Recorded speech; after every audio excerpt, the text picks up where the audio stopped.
புதுச்சேரியில் தங்டா martial arts association Pondicherry நடத்திய 3வது பாண்டிச்சேரி ஸ்டேட் தங்டா சாம்பியன்ஷிப் போட்டியில் வெற்றி பெற்றவர்களுக்கு மற்றும் பயிற்சி முடித்தவர்களுக்கும் சான்றிதழ் கேடயம் மெடல் வழங்கி சிறப்பிக்கப்பட்டது ஒரு சிறப்பு பார்வை.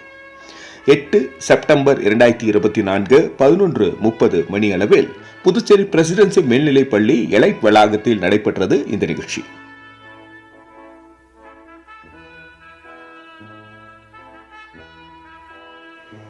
இந்த நிகழ்ச்சியில் Thangta martial arts association of Pondicherry president Thiru KP Christiraj அவர்கள் தலைமை வகித்தார். சிறப்பு விருந்தினராக principal presidency higher secondary school Reddiarpalayam Mrs M Jayanthirani Christiraj, Mrs Reena Aishwarya advocate Puducherry, Thiru P Viswasundaram advocate Puducherry, doctor G Dhanalakshmi director of physical education BGCW Pondicherry மற்றும் guest of members doctor Baba C V Brindha Puducherry, Thiru G Santhoshkumar Puducherry, Thiru M Rajendran visual designer Bangalore, Thiru A Arokiadas wise principal presidency higher secondary school Puducherry, Thiru Ekambaram Tamil Nadu police department, Thiru K Arulraj Puducherry, Thiru R Selvaraj Puducherry, Thiru S Suresh Puducherry, Thiru G Karthikeyan Puducherry, Thiru K Sasikumar Puducherry ஆகியோர் சிறப்பு விருந்தினர்களாக கலந்து கொண்டு வாழ்த்துரை வழங்கி சிறப்பித்தார்கள். கலந்து கொண்ட மாணவர்கள் அனைவருக்கும் சான்றிதழ் மெடல் மற்றும் விருது வழங்கி சிறப்பிக்கப்பட்டது. இந்த நிகழ்ச்சிக்கான அனைத்து ஏற்பாடுகளையும் general secretary Thangta martial art association of Pondicherry Thiru R Gnanasekaran தலைமையில் கராத்தே வீரர்கள் சிறப்பாக செய்திருந்தனர். நன்றி. மக்கள் மொழி செய்திகளுக்காக சரவணன், புதுச்சேரி. நடைபெற்ற இந்த நிகழ்ச்சி குறித்து ஒரு சிறப்பு தொகுப்பை இனி காண்போம்.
Thank you.